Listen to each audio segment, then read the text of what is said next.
Today, I want to take advantage of some things that are happening around me to bring you a message, to bring you some advice. Maybe they are words that you have already heard, but today I want to remind you because it's necessary.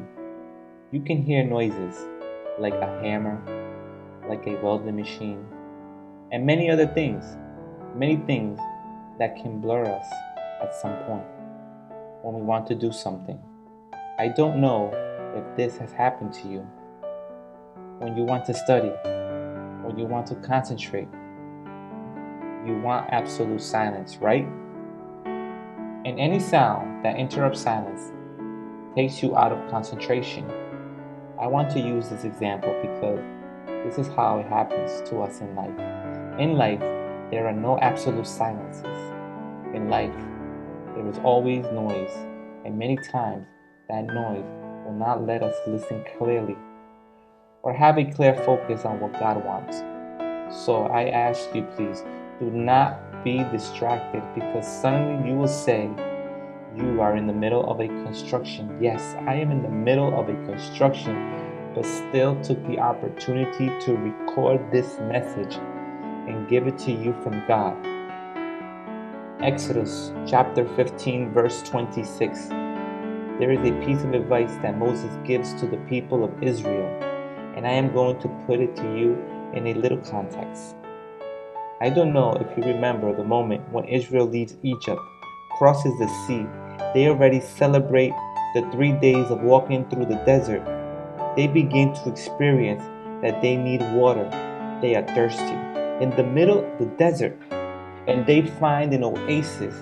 When they see the oasis, see that amount of water in the middle of the desert, they celebrate. They give glory to God.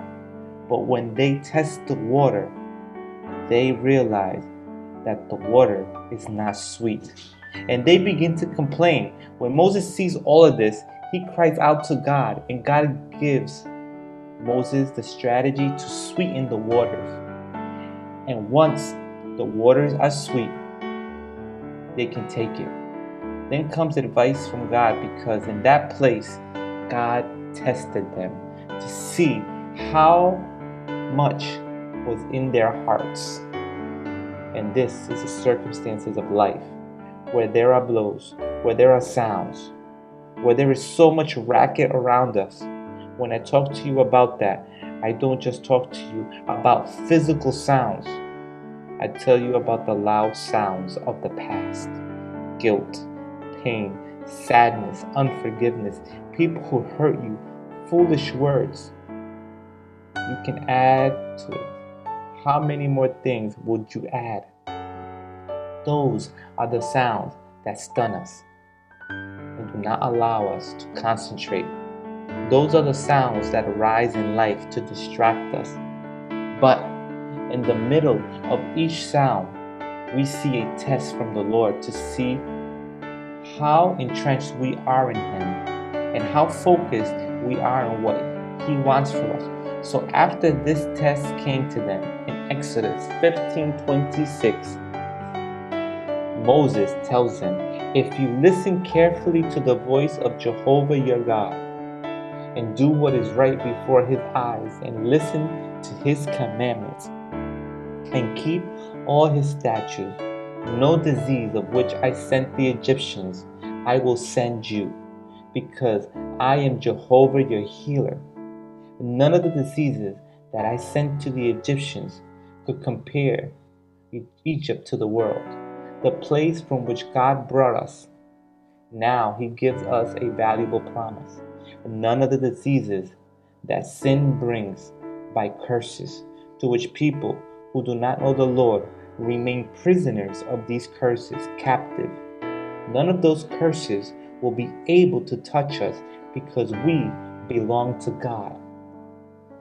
But there is a request, there is an order, there is a commitment that God gives, and is, if you hear, if you gave your ear, and you keep Jesus fulfilled, all that He had to fulfill.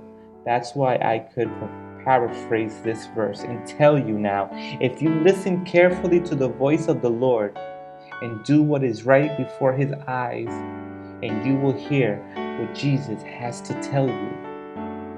You keep Jesus in your heart, and you live as God wants you to live. Nothing that happens in this world will affect you, because I am Jehovah, your healer. We can say love and celebrate, but we also have the ability to be in the right tune to listen to the voice of God. Now, many times the noises you hear from life are not so annoying. Some are pleasant, right? They are pleasant to the ears. You may suddenly be reading, and there are people who like to study with music, then play loud music and study with music, which for some is noise and does not allow focusing. For others, they serve to focus. When you play music, it is pleasant to the ear, right? And you concentrate. There are noises that seem good, but what they transmit is not the right thing. I hope I am making myself be understood at the moment. Listening to God requires being in the correct position. We can never interpret what God tells us, being in the position that we bring from the world. That's why when God sends crisis, when God tests us, He takes us out of the comfort that we came from in the world to take us to a better state, a life that is not supported what this world gives.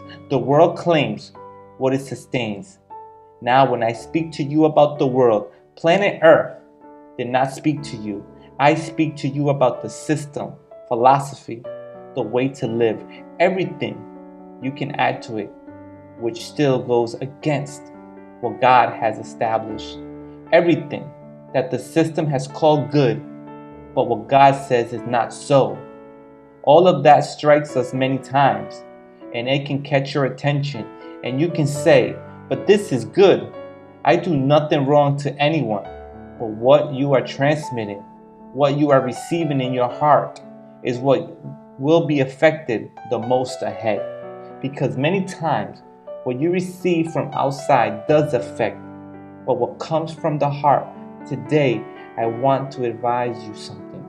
Learn to differentiate the sounds that your ears perceive. The ears are also windows of the soul, and many times what we listen can blur us from the life that God has established. Many times what we hear, we can consider as good, but how good is it? Many times what we hear can separate us from what God wants to do. What are you listening to today? Everything you hear is added to the heart, and Jesus expressed it this way. Be careful what you hear, because even what you have received for what you hear will be taken from you. I explained it to you in this simple way. When they give you good advice at home, right? And you receive it and say, thank you, Mom. Thanks, Dad, for that advice. But every day you go and meet with people you consider your best friends, and those people start to tell you things that go against what your parents told you.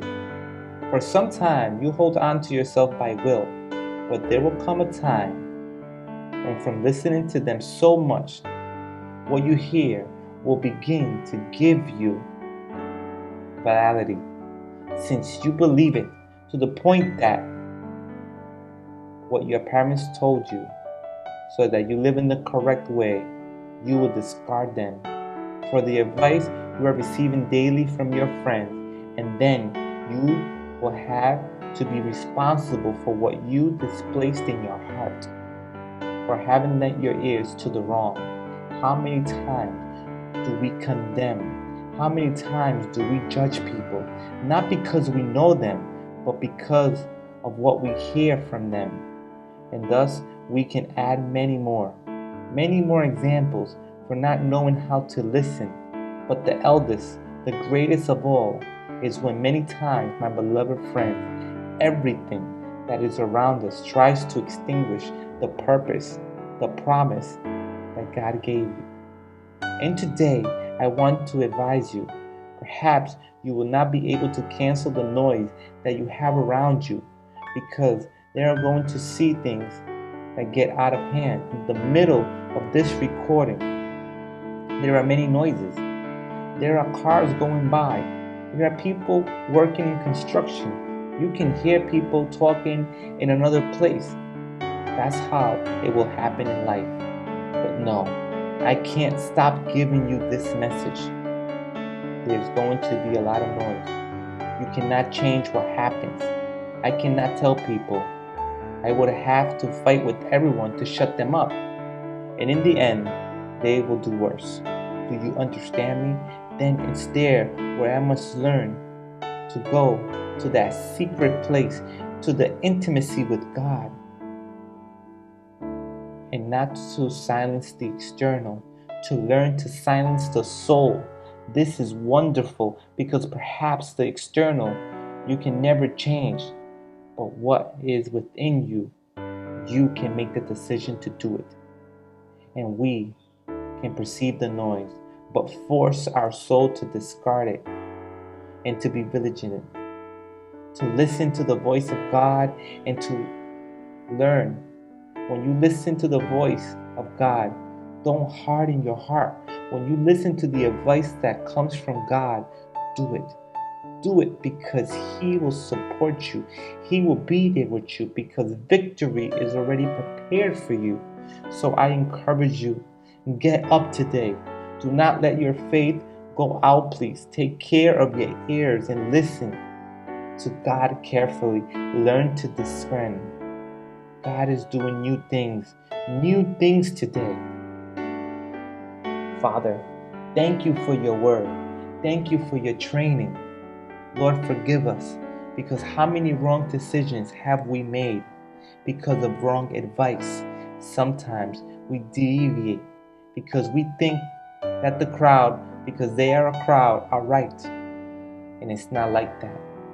You are the one who is always right. Forgive us for believing what we should not believe and for listening to what we should not listen. Today, clean our spiritual ears, Lord, and help us to hear clearly. We know that the noise of life will never keep quiet. There are things that we cannot take control of, and they are all around us, but we can focus on you. Take the correct attitude of canceling everything and knowing that everything is about you. Your voice is the most important, Lord. Today, in the name of Jesus, thank you for everything, Father. Amen. This was a translation from your pastor and friend, Elias Hoyos. Blessings.